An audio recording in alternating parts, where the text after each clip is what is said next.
on episode 6 of Surviving Barstool season 3. The merge. The merge. So now they're all living together as if they haven't all just been sleeping right next to each other and talking whoever they want to any day of the week anyway. But the merge has finally happened, and it was an interesting one. I like the little ideas of hiding things around the office and leaving things out for people to notice, such as these pictures. What did you think of the pictures? I don't want to talk about the pictures. I want to talk about us making winner picks on our podcast. What was it? 2 nights ago, I guess. We're doing this in the morning. I got my coffee here. I'm ready to go. I'm fired up. Phil, who was your winner pick again? Remind me. Tommy Smokes. No. It was Rico Bosco. Oh, was it Rico Bosco? Yeah. And the next episode he goes home. I love doing this. It's been a while since we've been recapping a season of Survivor. It's been too long, and when one of us ever makes an outright terrible prediction, we gotta call each other on it. So my winner pick got 0 votes. PFT. He did vote the wrong way. I was more confused with where the lines were, even though there were only 8 people, only 2 tribes. We will get into how the votes shook out, but I guess you want to avoid the conversation of Rico and talk about pictures to start because you want the heat off you. No, you know what? We can start with Rico. I will say that, maybe this is where our self-righteousness of watching regular Survivor comes out a little bit. But I was having a hard time following why the hell Rico even got the votes at the end of this by the time they voted for him. Like, I really feel like there like you're saying, where were the lines drawn? I was having a hard time understanding where was the 4-4, where was the 5-3, what was going on with it. So shouldn't be that hard because there's only 8 people and there was only 2 tribes. There was never a swap. I think where it gets a little bit difficult is that we have done this one world twist. They have all been living together. And they all know each other. So a lot of times when we see tribe swaps or merges, it's like, oh my gosh, hey, I'm so excited to meet you. Instead here, it's like, oh, what's up, man? We've been friends for 10 years, or we've been living in this office. So I think the lines were a little bit blurry, and I'm not sure exactly why Rico went. We can talk it through for sure. I kind of want to start, if you don't mind, Phil, I don't know if this is the right word, but camp life scenes in this show. I think there's an argument to be made that we get more camp life out of Surviving Barstool than we do real Survivor at this point. I loved was it Fights or PFT who locked himself out of the office? PFT. After he showered. That was fantastic. Thought that was so funny. I love the snoring stuff. I like that Rico is listening to John Mayer and has all the lights on. Like he's literally a 14-year-old. And he didn't deny it either. He's not like, what are you guys talking about? You're just making fun of me. He's like, yep, that's exactly what I do. I mean, the John Mayer thing isn't that weird compared to having lights blast. I mean, what do you think's weirder? I think lights. I can't sleep with any light. Yeah. That's crazy. I mean, listen to music. I listen to things as I go to sleep. So that's not that weird. I do just think, how loud was he listening to this John Mayer that they could all very distinctly tell it was John Mayer while he's also got all the lights on. That's where I say he is an actual 14-year-old. What I didn't quite understand was KFC was saying how he slept great this whole time, or like better than he thought he would be. And then now that they've merged, now that there are fewer people left, and now that there's no tribe barracks, or I guess I'm confused on what the sleeping situation is. It seems like it's a free-for-all. Like everyone kind of, there might have been 2 large rooms with a bunch of twin beds. That's what it seemed like when there were tribes. And now it's a free-for-all. And you can move your mattress somewhere. You can pick out an office. So I'm not sure why it's now harder with fewer people, but seems like it's getting to people. Yeah, I have no idea. Couldn't figure it out. Because earlier in the show, they showed Gaz sleeping in like what I would call a living room. It's not, because they're not in a house, but he was just sleeping in a regular room. Portnoy was sleeping in his office without anybody else. So that's where I was confused too. Yeah, Jerry found a conference room. Yeah, he got locked out of Erica's office, who's the CEO. And then there's like they keep referring to these other rooms as like barracks, and those are those larger rooms. Were they? I don't know. I almost wonder, are they just like, were they like, hey, we're actually gonna like go back to work once we get down to 8 people? The other 6 people need some office space back. So wherever this barracks were, like, it's not as much of a free for all at this point. Also, 6 people have gone home. Now 7 people have gone home, and it's only a 5-day game. So they keep talking. They're acting like, man, I've slept like trash. Would they sleep literally one night and then they're here? Like, That's that's where also I'm true. confused. We could go back and try to like parse out which tribal council is not taking place at night, because Yeah. clearly not all of them are. But because of the order they're putting the episodes out and the editing, it's like, say tribal councils at night. That will just make it more clear for everybody. I felt like episode 1, that was a tribal council at night, Yeah. and they did sleep, and then they probably did 2 or maybe 3 tribal councils on day 2. I don't know how much sleeping we got, or maybe this is much longer than 5 days. Maybe they went 7 days. That might be more likely than sticking to 5. I know we're both fans of Wet Hot American Summer, and that's what this feels like a little bit to me. We're in Wet Hot American Summer when Michael Showalter looks at the camera in the TV show version, and he's like, "I'm a 14-year-old boy, and I know what love is," and he's clearly like a 50-year-old man. I do feel like there's a little bit of that humor going into this, where they might be playing with the audience a little bit, where they're talking about, I just have slept like trash this entire time, knowing that it was one night that they all slept like trash, or maybe they're on night, and then I was sleeping real good, and now all of a sudden I can't sleep because maybe this is the second or third night that KFC is actually Yeah, sleeping. it might be morning 3 for Yeah, all we know. yeah, Yeah. And they might be tricking us with putting some cutscenes in the earlier episodes to convince us that they're waking up. I feel like we're getting a lot of Factor breakfasts. I think we've seen the eggs and the pancakes quite a few times. So I imagine they shot all the Factor beats at like one time, mhm, or they do it, however many mornings there have been. yeah. I'm Or starting they're to just think the doing it. Factor looks good. I think it's getting to me.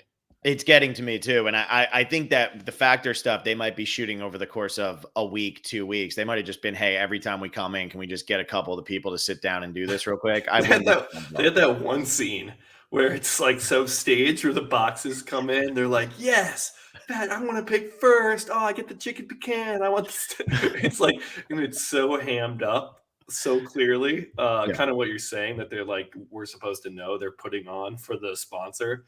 Mhm. But hey, it still looks good.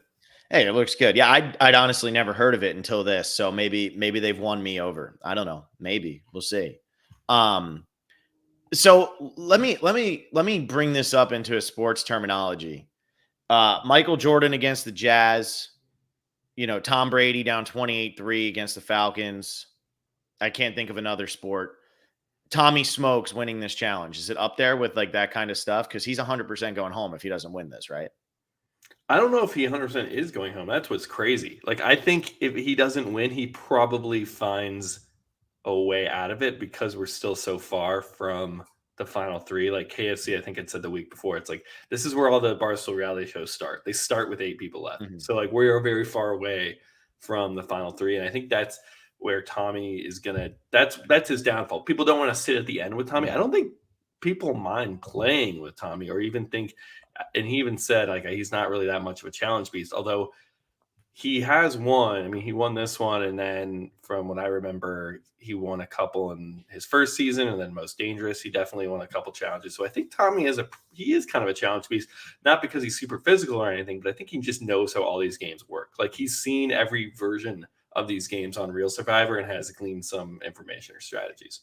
Well, and yeah, this one, he sees these pictures on the table and he says, I think these probably mean something. So he memorizes it. And everybody else tried to memorize it, but Tommy has seen this played out on the real show so many times that he can say, okay, what is the likelihood that the whole challenge is this, or is there going to be like different elements to it, whatever. So he was, like he said, he was hoping that it was going to be the entire challenge. And then it turned out to just get him into the final 2. I was really surprised Shay and KFC decided to go against him.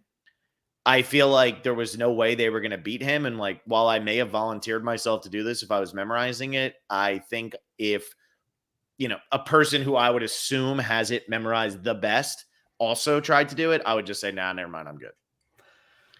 Yeah, I mean, KFC made a good point. He's like, I would have rather done that, because listening and hearing it, I would have had no chance, which maybe is true, maybe it's not. I don't know how his memory is, but I don't know. I think you take a stab at it, especially because out of everyone's kind of device, it seemed like Shay had the best one. Like he had Mhm. like a song that rhymed and it actually used the words, whereas KFC was assigning the first letter of each logo to a part of his phrase. I forget what the phrase was. And then Tommy, He couldn't remember the phrase either. yeah, he couldn't remember the phrase. And then Tommy assigned each one of them a number. So, like in Tommy's method, I remember it was like shark pizza. He's like, okay, so shark pizza, that's 1, 2.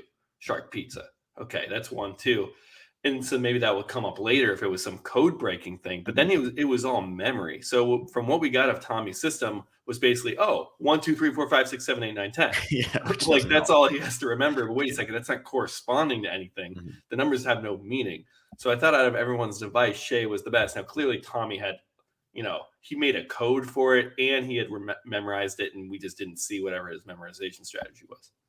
Yeah, his memorization strategy had to have been better than what he got credit for, because Shay might have had the best one, but I The think best one that we saw. yeah, I think he forgot some of his words to his song too. I feel like it was crazy how even though they were all saying whatever they were saying and they were saying whatever they were singing, none of them even came close. Like Tommy was the only one who was close. And I know they were all tweeting about it last night. As I was going through this morning after I watched, I was like, oh, let me see what people were saying. They were saying that it was so fast. And I know that these guys will exaggerate and milk it for the camera and whatever, but they were saying that Tommy did that in like 25 seconds and it was over. So you really have no shot if that's the case. Yeah, I wonder what he actually used as a strategy. It was Maybe. also too about getting the blocks, because those Yeah. obviously those are cubes. They have 6 sides. We know there's way more than 6 symbols. Mhm. So you could grab a block and be like, oh damn, it's not the symbol I need isn't on here. So you can't just grab a random bundle and hope. It seemed like they had a ton of symbols. So you had to be pretty precise in grabbing and going back and putting them in order. There were a lot too of blocks. It wasn't just like, oh, there's 10 blocks with 6 symbols on each side. There had to have been probably close to 20 blocks. So there was a lot going on there. And that was probably the most stressful part, because even at the end, when it came down to Compton and Tommy Smokes, there was no guarantee Tommy Smokes was going to win that, even if he did have it memorized better or could remember better than Oh, it Compton. didn't matter. Yeah, his memory of the first 10 didn't matter at all at that point. Yeah, and the thing is, like, when you're going to grab those blocks, now Compton's been going and grabbing those blocks 4 or 5 times, or Tommy Smokes hasn't done it since the first time. So Compton might be knowing, okay, this is on, like, there's certain cubes that have, that are missing certain elements or something. True. So he went out and he grabbed that, and he also learned what Larry was. He had no idea what Larry was originally. So he had his learning curve. So it was better for him that he didn't just skip straight to the end. Do you know who Larry is? I have Was? no idea. So Larry is a goldfish that the Pardon My Take podcast had. They'd Larry the goldfish, and I believe he would do gambling picks. So like they would put like 2 ping pong balls or like 2 things that would sink with like the teams, and then Larry would swim. And then Larry, I think, went on like a streak where he got like 5 games in a row correct. And then Larry unfortunately passed away. And then they would get a new Larry. And so then it was Larry 2. And then I think it got up to like Larry 5 or 6 at some point. I don't follow that closely. I don't know if that bit is still going. They might have retired it. Like, hey, we keep killing like 15 goldfish. We're just gonna keep this bit going. I mean, they die on their own. Obviously, they're not actively killing them, or maybe Larry's record didn't keep up with his hot start. So I don't really know how that saga ended. But Larry is definitely a famous character in the Barstool lore. I appreciate the fact that America has a severe gambling problem right now where people just keep losing. And then I hear about these kinds of things where probably the most popular sports gambling podcast, site, whatever you want to call it, company, is having people pick it with the goldfish. That really brings me joy. So it makes sense. It makes sense why people lose a lot. He had a great record. I mean, maybe you can even look up like Larry the Goldfish's record. Let's see. All right, look up Larry the Goldfish's record, and I'm going to sit here and try to pretend. Hey, maybe he knew. Maybe that's what goldfish are actually good for, with their lack of memory. It's knowing that. Okay, so this is in 2017. This has been going on for a while. He entered a Las Vegas super contest. Had 1,800 contestants, and Larry the Goldfish finished 55th out of 1,800 entries. And that at this point that they were on Larry number 2, and that was And 2017. I don't know if they got Larry number. Let's see. I'm was just it might what just did it say Google like what Larry sport number that was for the 4. Super Contest? That's NFL. I'm pretty sure. That just yeah, I mean, that tells you how bad the public is at betting NFL. Although this year, great year for the NFL betting the public or the public betting the NFL. They've been killing it. Books are cooking right now. We got Larry Goldfish won. So we have Larry. This is 2018. I think they might have gotten their Roman numerals wrong because it says Larry the Gambling Goldfish number 6 VI, but I don't ever know if they got to 6.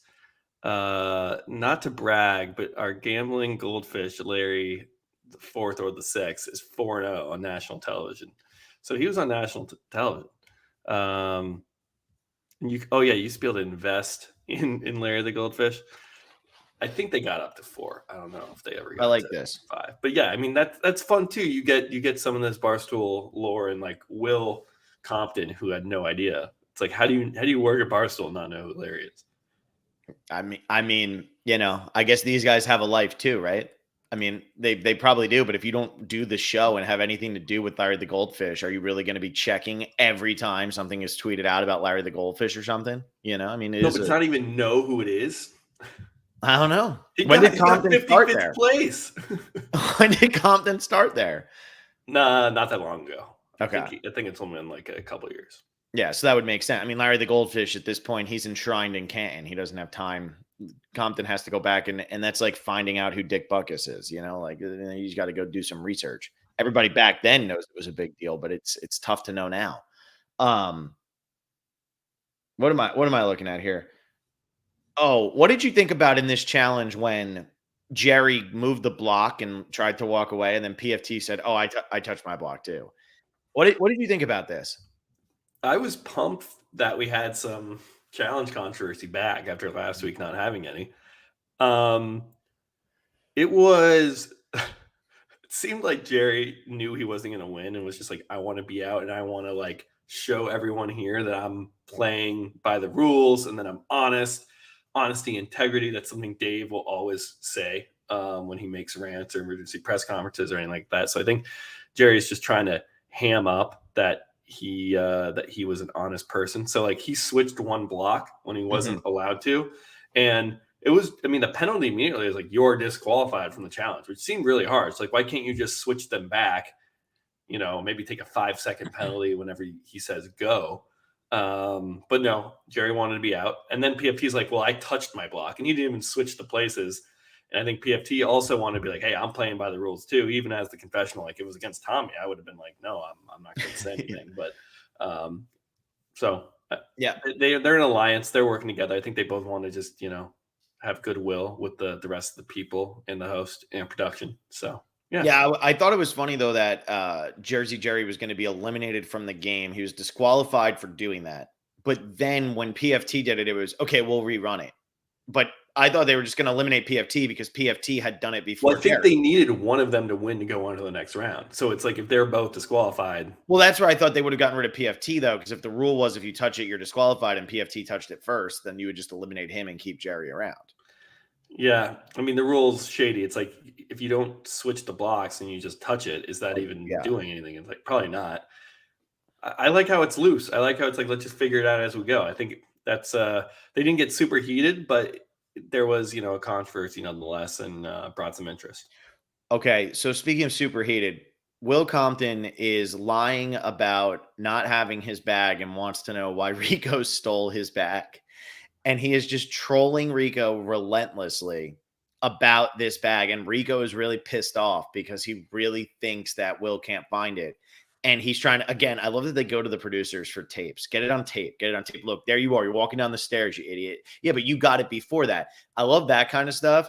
But I like that Will keeps saying, as long as you get it back to me by Thursday, it's no big deal. We're good. Just get it back to me by Thursday. And it was really working. We were starting to get that frustration that makes Rico a 10 out of 10. And unfortunately makes me sad that he's gone. Yeah. And this is where I'm getting back to camp life on Surviving Barstool might be better than camp life and actually an actual survivor where it's, Survivor, we don't even see them like fish or starve or make rice or argue anymore. It's all about strategy and gameplay, which is cool, which is fun. But this is just like out of left field. This is this is perfect. And we've seen this before where people just assume Rico's being shady, even though Yeah. he's not, even though he's innocent. Like we saw when Kirk set him down, like, are you lying to me right now?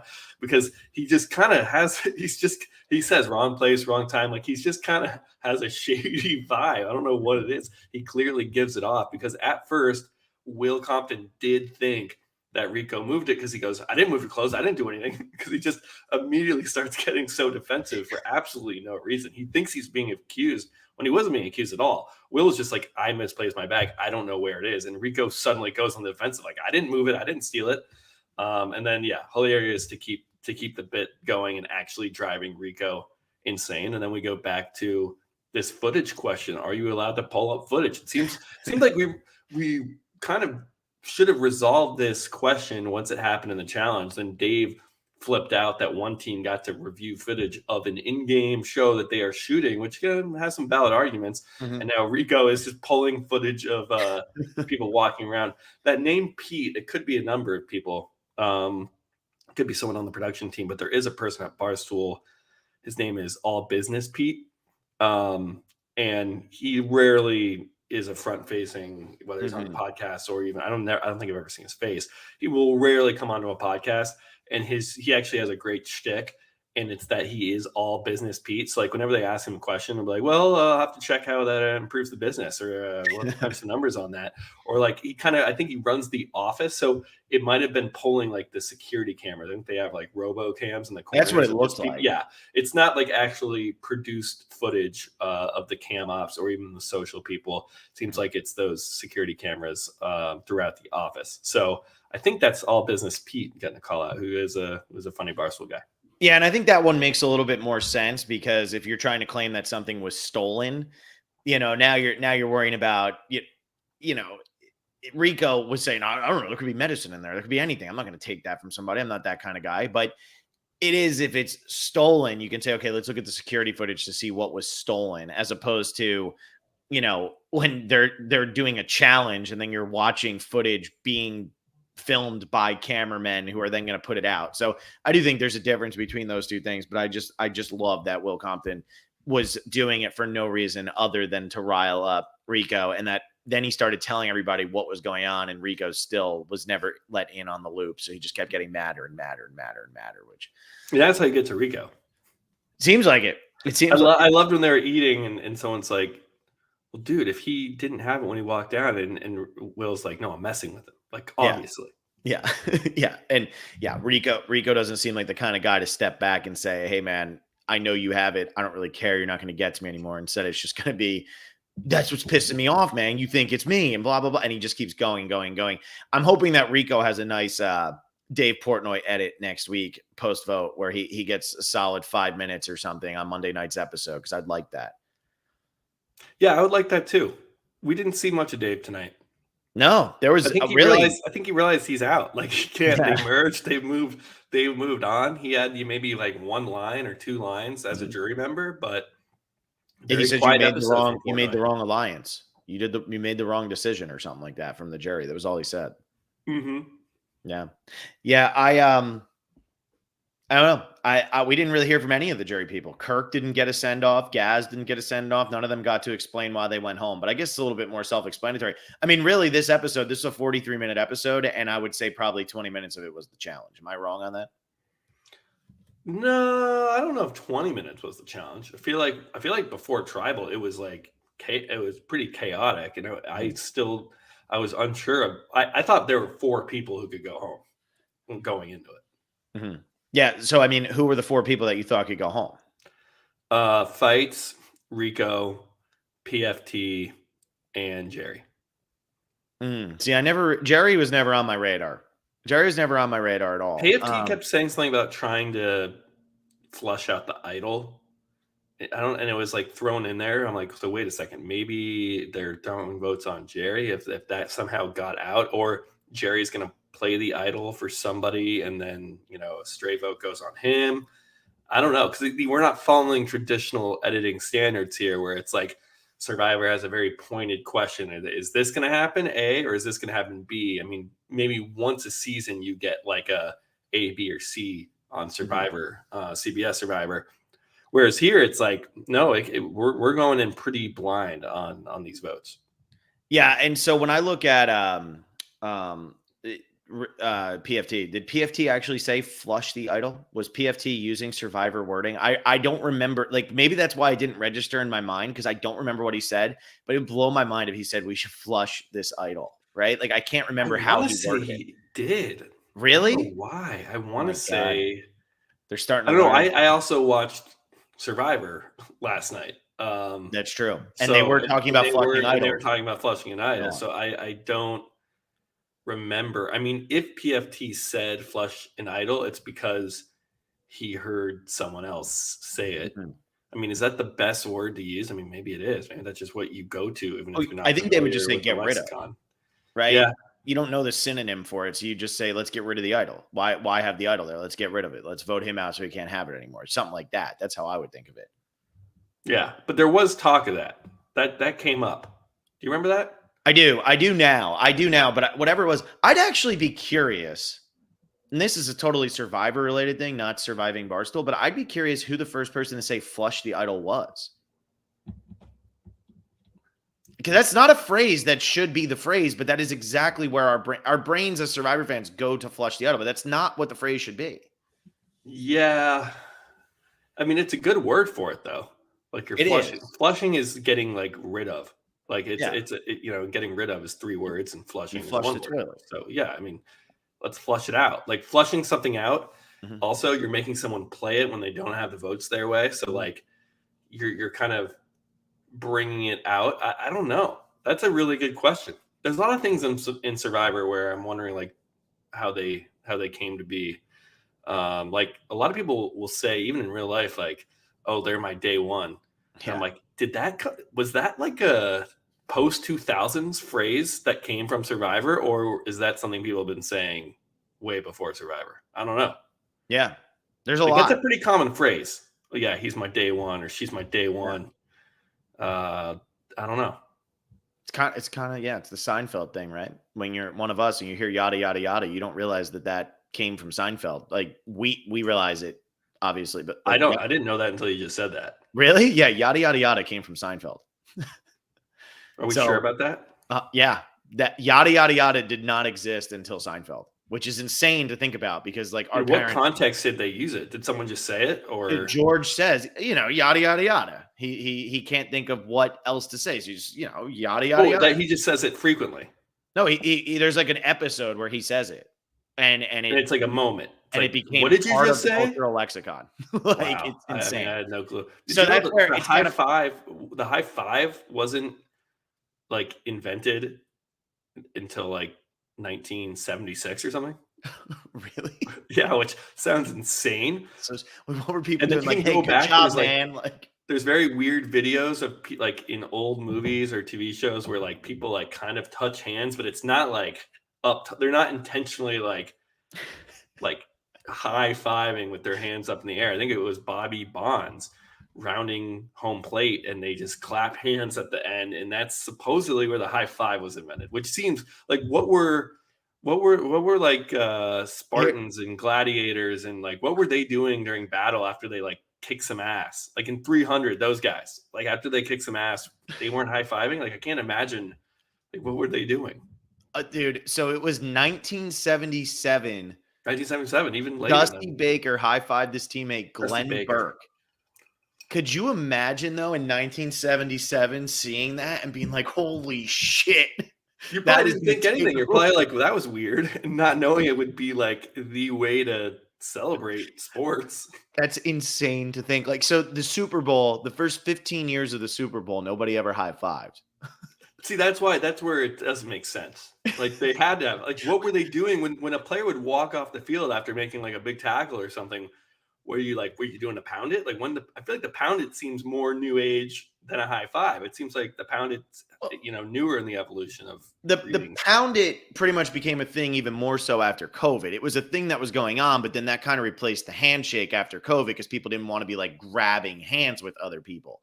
Because now, like I work so many sporting events. If I go to a sporting event, nobody tries to shake your hand anymore. It's always the pound it thing. Yeah, So but pounding was a thing like that we would do in like school. for Like it sure. was around. Like we knew it Yeah. was invented. You know who's a big pound it guy? Who? Jeff Probst. Is he really? Yeah, That's you know who I might have invented the pound it? Jeff That's a good Probst. one. No, Howie Mandel. We'll have to look it up. We'll have to look it up because he did Deal or No Deal and he was a germaphobe and he wouldn't shake hands with people. So he would only do that. So I wonder if he was like the one that made that popular. I don't know. I feel like the popular part was when you would pound it and then you would go like, in like your hand, you separate your fingers for the explosion. Yeah, Yeah, I don't we were know. sick in the 90s. Hmm. But yeah, okay, cool. Yeah, flushing the idol. Who would have thought that's where we got on all of that? Because I don't believe you that PFT used the words flush the idol based on how I PFT has doubt played he the game. did. There's Now no that I way. think more about it, I doubt he did. But I kind of want to go back right now and see if he actually said it. See what his You terminology talk is. about make some talk about something. Well, so what my question was going to be is, do you think that these guys are actually good enough to flush the idol out of Jerry? Do you think Jerry's just going to cruise to the end because he has an idol and they don't really understand how it's going to work, and eventually somebody will slip?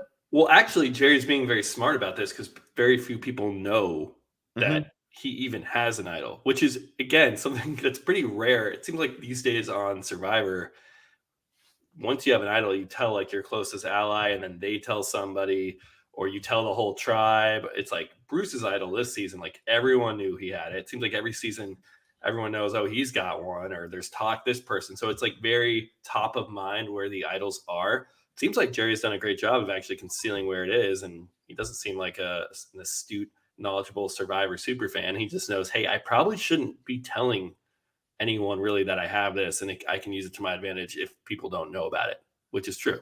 So, and I've said this before as we've been going through these episodes, the strategy that these people are like using, not that it's super difficult to understand or super complex, but they are using pretty sound strategy and are figuring it out on the fly without having watched 45 seasons of Survivor. So Yeah. I'm totally ready to be like, these people are capable of pulling. I mean, we basically had Jerry 3-2-1 Mhm. Dave out of the game, which, yeah, maybe he had been flipped the whole time. But once he knew that votes were going on Gaz and that he could then flip his vote, like that was a pretty sound strategic move. We Yeah. talked about the shield strategy is why Tommy is still in the game because PFT, Jerry, and Rico were like, hey, we have a shield. Again, they didn't say shield, like they probably didn't say flushing the idol, but they are definitely arriving on these strategies. So yeah, I have total confidence that once it's known where the idol is, they will put a plan in place to flush it. Yeah.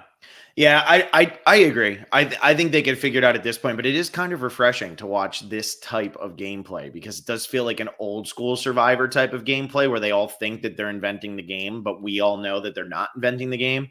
But it's Mm-hmm. fun to watch them put it into action because the way Jerry's playing is, he's like, oh man, like I've never seen this before. So this is what I'm inventing the strategy. And we've seen people play the game the way that Jerry is playing the game right now. But it's refreshing because people in New School Survivor don't play the game the way that Jerry is playing the game right now. New School Survivor, I mean, for anybody who's watched this season, I mean, idols almost have no meaning at this point. Last night we had an idol play. The week before we didn't have an idol play. People are talking about idols, but everybody knows where the idols are, and that's why people are voting the way they are. So it is kind of refreshing to see the Barstool guys figure out how to lie and be deceitful to each other about the idols and stuff like that. Maybe it's helping that they all know each other so well because they know who's good at lying, they know who sucks at lying, and they all have their built-in beliefs of who would actually be smart enough to find this stuff. So you want to know what PFT said? What did he say? Flushing the idol?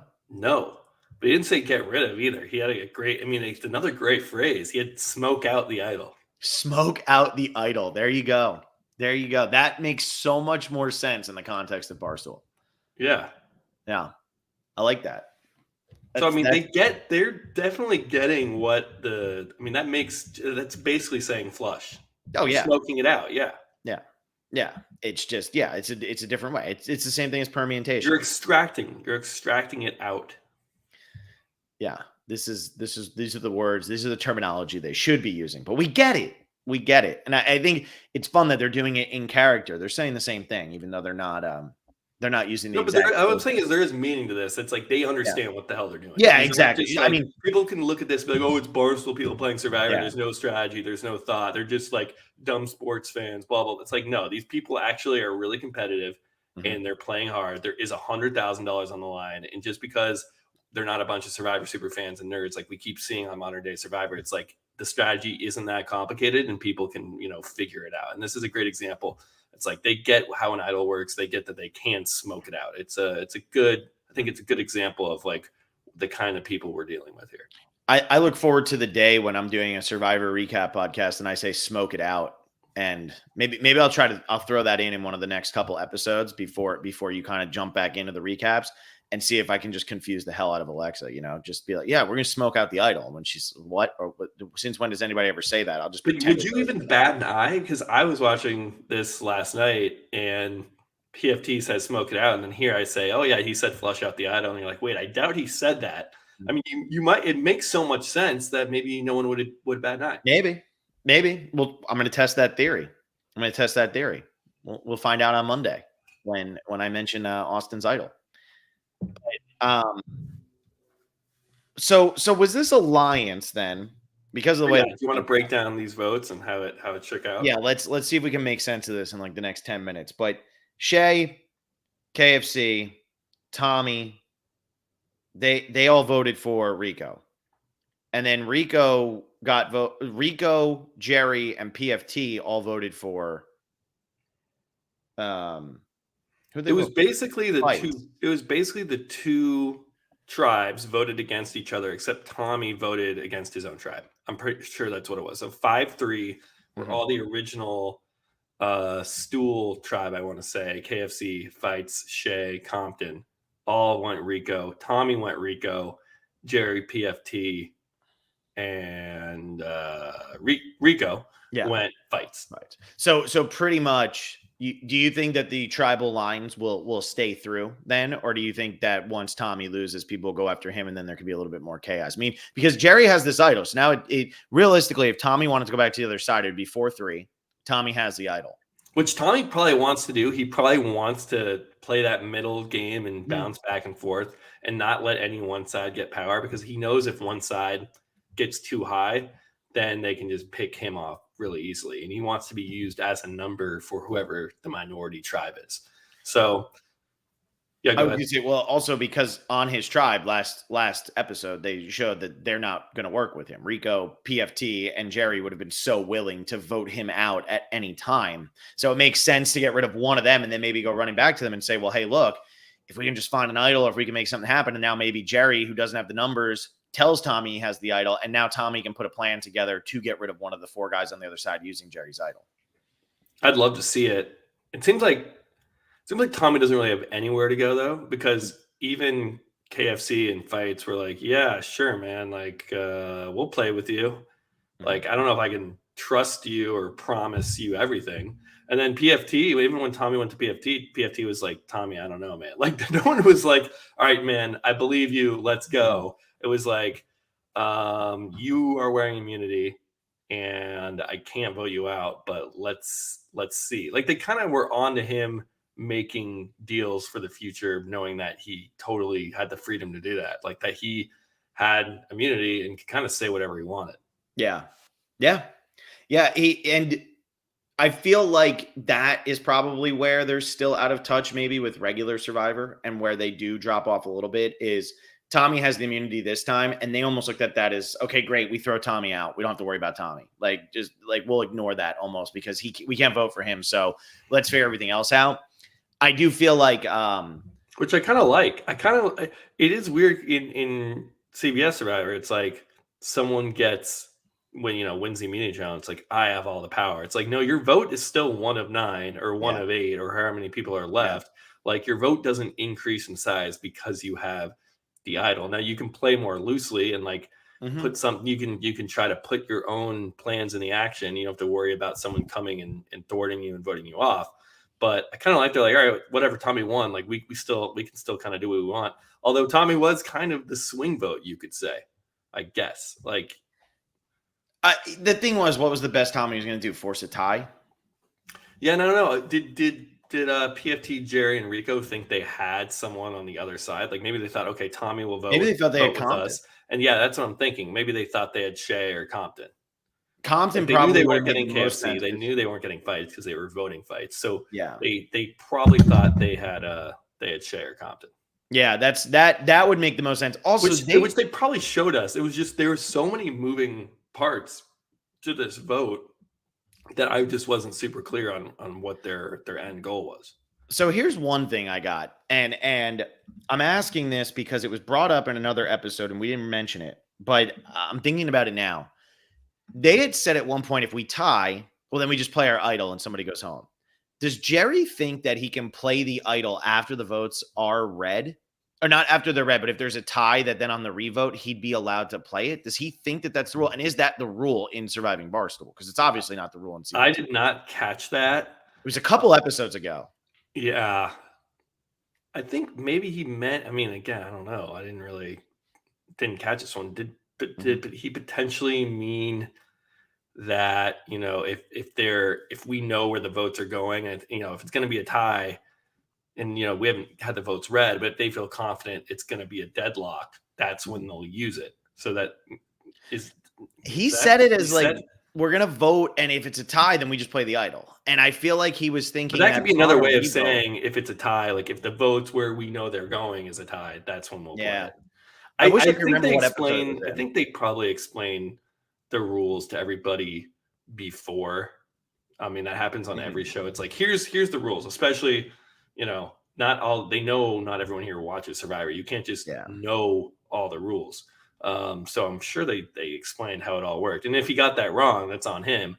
But and then even more unlikely is that Survivor or Barstool is allowing idols to be played after the first round of votes have been cast, even if there's a tie. Because like I've been saying, like Jeff and the producers and even like they're Survivor fans. They know the rules of Survivor. Yeah. It was just something I thought of, and it's definitely brought up in one of the episodes. So it's something to think about for sure. Moving forward, it would be funny on a tie if he thought he could play it on the revote, and then Jeff D'Lo is just like, no, you can't do that, and then that would cause some screaming, and I would love that. Might get Rico jumping off the Jerry to go beat the shit out of Jeff D'Lo. Who did you pick to win when we did this last time? PFT. Who got no votes. And lost a close alliance member. That's good. Yeah, he's got but he's got Jerry, who has the idol. Yeah, that's true. That's true.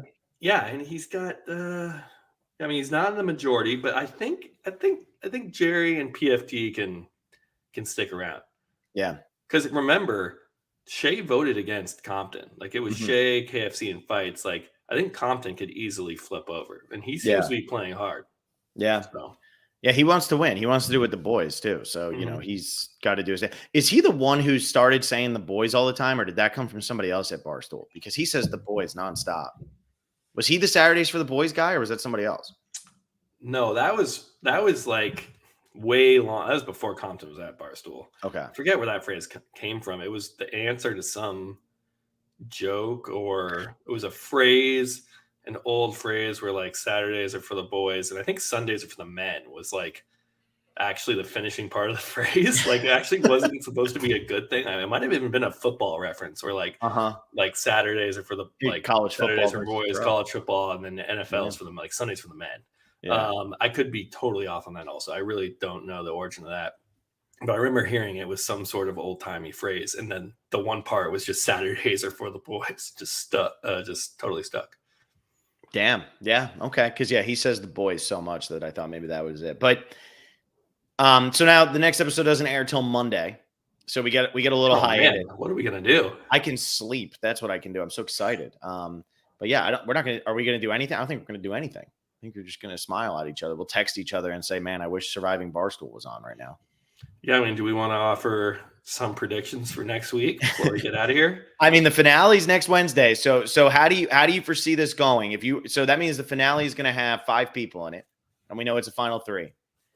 who isn't going to make the finale? Let's start with that. Who's your next two going home? Well, I kind of want to think about episode basis. You think it's a single boot, go from 7 to 6, single boot 6 to 5. And I think finale. they'll do like an hour and 40 minutes or something for the last episode. They'll make and I think it's a live finale.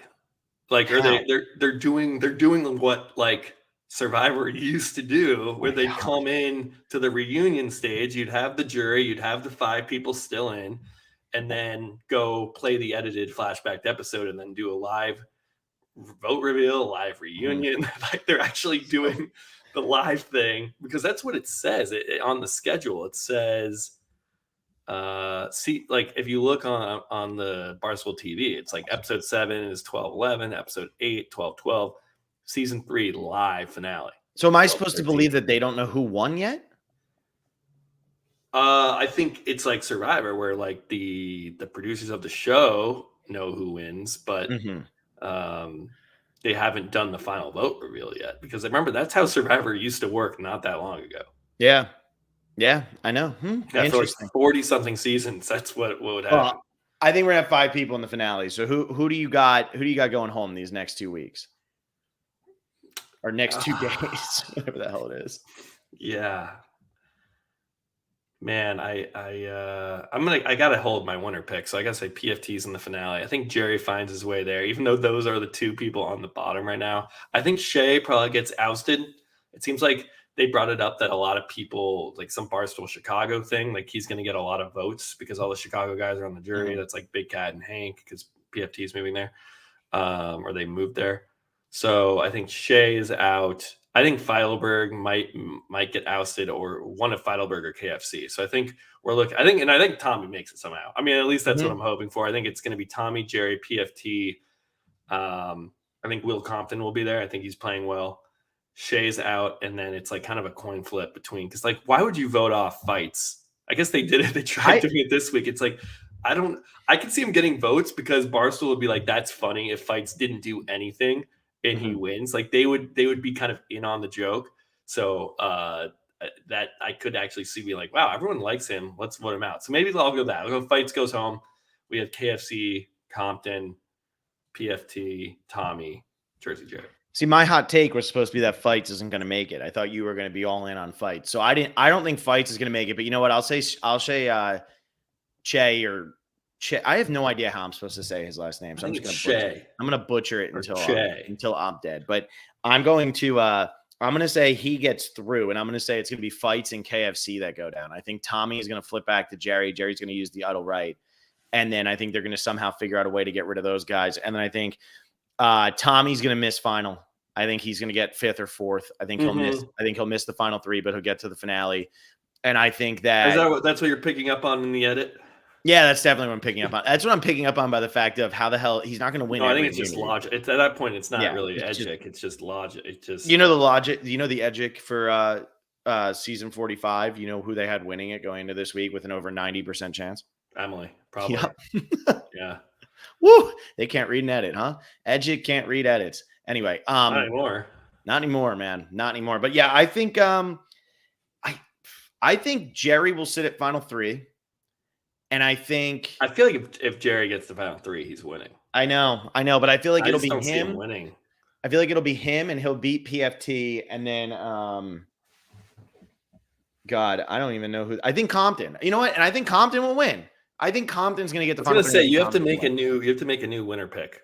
Yeah, I think Compton's going to win. Compton's okay, so now you've just sealed his fate. Compton's going home. He's out on Monday. Yeah, he's out on Monday. That's my winner pick. All right, Compton. Phil cursed you. Yeah, that's all right. That's all right.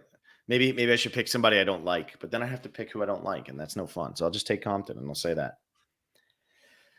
All right, we're out. We're gonna be back on Monday. I think we can actually do Monday night. I mean, I can do it pretty much after the episode airs. So if you can do that, sure. Let's rage, huh? Mm-hmm. All right, cool. We'll be back Monday night. Thank you all for listening. Hope you're enjoying this. If you haven't checked out the other episodes, check them out. Let other people know. You know, that's kind of how these things get bigger, right? Is people talk about them.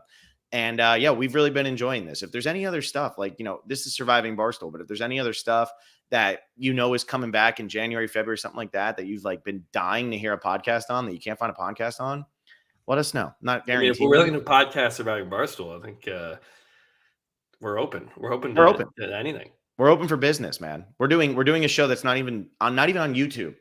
Okay. Can't even be on YouTube. It's not on a network and it's not on YouTube. And we're over here podcasting about it religiously. I've almost done more episodes of this podcast than I've done of the Survivor podcast this year. So that's it. We'll see you guys on Monday.